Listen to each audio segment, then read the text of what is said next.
Αυτό που λέγαμε χθες με το σουβλατζίδικο που ανοίγει το ένα δίπλα στο άλλο, έτσι και ο Λίγδας. Μεγάλο θέμα να σε κοιτάει κάποιος γιατί είσαι δημιουργικός και όχι αντιγραφέας. Μεγάλο θέμα. Ξέρεις τι, το θέμα είναι ρε μπρο, θα σου πω για το Λίγδα. Δεν παρατήρησα ούτε ένα κλιπ, δεν παρατήρησα ούτε stream, είδα μια φωτογραφία. Εγώ θα πω αυτό και ξέρω άμα θες σχολίασέ το full ήρεμα και λογικά χωρίς έτσι να μιλάμε άσχημα. Ο Λίγδας τον ξέρεις σαν όνομα. Δεν έχω ιδέα, όχι. Είναι αυτός που λένε Λίγδα. Εγώ έχω δει μόνο στο TikTok που το λένε, ξέρω εγώ, έμπαινες. Αυτό εννοώ, ξέρεις τη φάτσα του ρε παιδί μου. Την ξέρεις τη φάτσα του. Ναι, okay. Αυτός εδώ, όχι αν ξέρεις, ούτε εγώ ξέρω τι κάνει ακριβώς. Κάθονται του λένε γνώμη για αεράκι.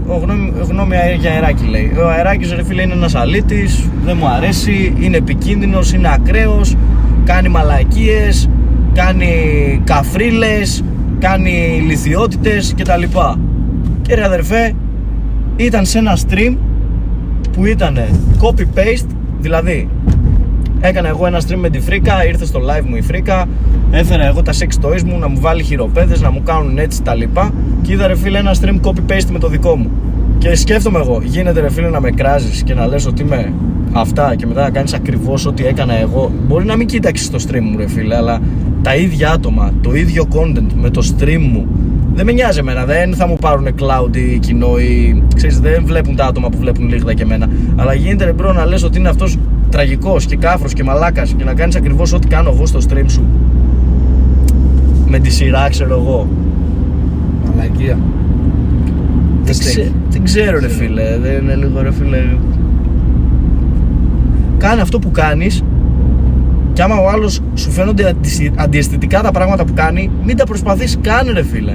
Εγώ ας πούμε έχω πει δεν μ' αρέσει το content του, δεν κάνω το content του. Δεν έχω πει μ' αρέσει το content του και βγαίνω να τρώω σε ταβέρνες και να κάθομαι 3 ώρες εκεί πέρα. Δεν μ' αρέσει το content του, δεν θέλω να κάνω αυτό που κάνει. Δεν με ψήνει ρε φίλε. Τώρα όταν λες δεν μ' αρέσει το content του και κάνεις το content μου, βλέπεις ότι έχω ρε φίλε απήχηση και βλέπεις ότι αρέσει τον κόσμο και δεν μου πετάνε αυγά έτσι ξέρω εγώ σε τέτοια φάση και το κάνεις μπας και εντάξει ρε μπρο, λίγο σκάσε τότε. Πώς αφού σε πέταξα αυγά ρε μαλάκα. Ναι, αλλά όχι ρε μπρο σε καθημερινή φάση. Καλά ναι, ισχύει αυτόν κάθε μέρα τον πέτανε εγώ. Ναι, και κατάλαβες τώρα εμένα ήταν αυτό άλλη φάση, ήμουνα με την Άση και ήταν.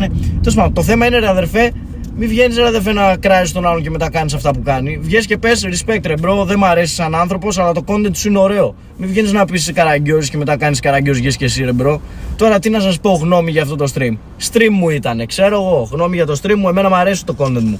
Και μ' αρέσει να δείχνω στον κόσμο τι stream να κάνει. Και μ' αρέσει να δείχνω σε streamers νέες ιδέες και να παίρνει λίγο μπρος η Ελλάδα. Έτσι κι αλλιώς αυτό μ' αρέσει εμένα. Να τους κάνω λίγο όλους να είναι λίγο πιο ακομπλεξάριστοι και να φέρουν λίγο πιο αυθορμητισμό στα stream τους. Τώρα όμως να με κράζουν αυτοί οι άνθρωποι ρε φίλε και μετά να κάνουν αυτό που κάνω και αυτό που θέλω να δείξω ότι μ' αρέσει, είναι λίγο ηρωνία ρε μαλάκες. Σοβαρευτείτε, δώστε λίγα respect και πείτε respect ρε μπρο που είσαι τόσο βλάκας και δίνεις γέλιο στον κόσμο και κάντο μετά. Μην δεν λες είσαι γελίος και μετά τα κάνεις, γιατί είσαι 2 φορές γελίος. Τέλος πάντων, εδώ πήγε ο Γιαννέλης στο στοιχειωμένο στο άκυρο τελείως. Κρίμα που βλέπω όλα τα καθήκια YouTubers με cloud χωρίς λόγο. Πολύ κακό για την Ελλάδα. Ο Γιαννέλης. Τους σπαμάρουνε 3 συνεχόμενες φορές που περιπλανιέται ρε αδερφέ σαν την άδικη κατάρα μέσα στον κόσμο και δεν κάνει τίποτα απολύτως. Προχωράει και το content του είναι γεια σου Γιαννέλη και να δίνει χειραψίες με τον κόσμο. Δεν καταλαβαίνω τι βλέπει ο κόσμος. Γι' αυτό τα streams του πήγαν από 60.000, από 100.000 το πρώτο του stream, το τελευταίο να τον περνάω εγώ σε views. Γιατί ρε αδερφέ δεν είχε content και κάτσε σου λέει. Ο Αεράκης τι κάνει, από το 0 ανέβηκαν εκεί πέρα τα τσακάλια και του δίνουν respect όλοι. Αλλά όταν εγώ μπαίνω στο stream του Γιαννέλη και του γράφω κάτι και διαβάζει από τον user 35442 το μήνυμά του και το δικό μου δεν το διαβάζει, είναι disrespect. Σαν ότι εγώ μπήκα ρε φίλε με καλό σκοπό και μπαίνουν μετά στα live σου και ρωτάνε ποιος είναι ο Αεράκης, ποια είναι η γνώμη σου. Εγώ δεν το ξέρω το παλικάρι. Τι δεν ξέρεις βρε μαλάκα μου ικανέ, τι δεν ξέρεις. Εμείς δεν σε ξέρουμε που ξεφύτρωσες μαλάκα τα τελευταία 2 χρόνια. Έχεις καργαμίσει τον Κόγια μαλάκα στο content, μέχρι και τη φάτσα του έχεις αντιγράψει και κάνεις τα ίδια με αυτόν. Ρε μπρο, μετά τον βλέπεις κάνεις τα στοιχειωμένα streams. Τι στο μπούτσο πρόβλημα έχετε όλοι ρε μαλάκες. Τέλος πάντων, δεν λέω ότι με αντιγράφουνε, αλλά λέω ότι είναι περίεργα τα πράγματα ρε μαλάκες. Δεν τον είπες γεια και γεια τον είπα. Ο Γιαννέλης έλεγε ότι δεν σε ξέρει. Γίνεται ρε μαλάκα Γιαννέλη να μην με ξέρεις. Δεν το λέω ότι είμαι κάποιος, Αλλά έκανα ρε μαλάκα YouTube 4-5 χρόνια πριν εμφανιστείς καν σε οτιδήποτε μορφή υπάρχει στα social. Πώς γίνεται να μου... Έχω κάνει viral, υπερβολικά clips, shorts, TikToks, παλιά, εδώ και 10 χρόνια. Τι μου λες τώρα Μαγιανέλη? Δεν χρειάζεται να πεις. πεις. Τα βουνέκι μέσα, πάμε πες τώρα. δεν το γνωρίζω σαν φυσιογνώμη. Πες μου αλλά... Πες αλήθεια ρε πούστη. Αυτό μου της πάει. Και μετά ρε μπρο θα κάνει στοιχειωμένα. Έμεινα σε στοιχειωμένο. Με αυτή τη φωνή το κοροϊδεύουν τα 10 χρόνια. Από την τύχη σας.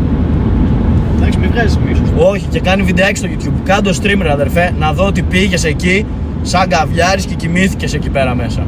Μου κάνεις βίντεο στο YouTube, λες και δεν είμαι YouTuber, λες και δεν ξέρω πώς μπορώ να πάω εκεί πέρα, να κλείσω το live και μετά από 5 ώρες να ξαναπάω εκεί και να ξαναπατήσω το rec.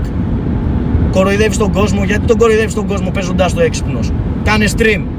Και όταν σε ρωτάει κάποιος, αν ξέρεις κάποιον απάντα, πες αλήθεια. Μη μου το παίζεις καλό παιδί, ταπεινός και λες ψέματα και κάνεις και fake content. Μη μας είσαι τέτοιος αρχιδάς. Δεν είμαι κακός μπρο, αλλά λίγο ρε φίλε να βλέπει ο κόσμος ρε ξένο. Τώρα μην μας κοροϊδεύουν τώρα μπροστά στα μούτρα μας. Εντάξει, τώρα αυτό δεν μας νοιάζει. Εγώ έχω θέμα με όποιον κοροϊδεύει ρε φίλε στα μούτρα μου. Όταν βλέπω ένα βιντεάκι από ένα YouTuber και νιώθω ότι αυτό είναι κοροϊδία, δεν πάει να χεστεί ρε μπρο. Και καλός άνθρωπος να είναι θα του πω ότι αυτό μπρο με κοροϊδεύσε εδώ πέρα.